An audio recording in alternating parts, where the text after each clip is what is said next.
dep kıydılar. Horoz degen canı var, ayalları köp olur. Birden kursu özü sever. Hay dep koyar, ardın tapmay ayalları. Hay dep koyar. Andan körü dostlarım, horoz bolup kalsamçı. 2 ayda soysu da 40 katıldı olsa.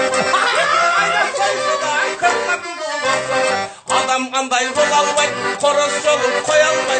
Bir katından korkup jüröp 2 katını alalbay.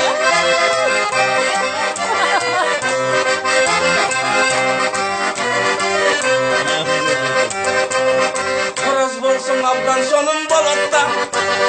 Bir ok jaman 2 yılda soyotta. Boşan sayın senin taştasa dağın. 40 katın duaçları tek bolotta.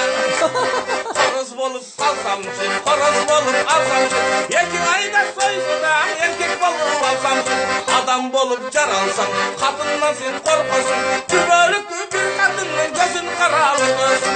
Tübölüklü bir kadının gözün karalıkısın. Andan bosa erkekler, andan göre erkekler.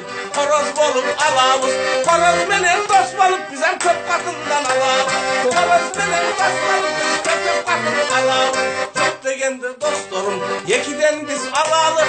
Biri menen uruşsagay, birine gay balalım. Biri de olsa pirden çişmana, biri de olur mantısı. Boşandıktan bolasına 2 birinin canlısı. Boşandıktan bolasına 2 birinin canlısı. Horoz bolup alsa, tüngaveli kalsın. Adam bolup akırında 5 katıldı olsa.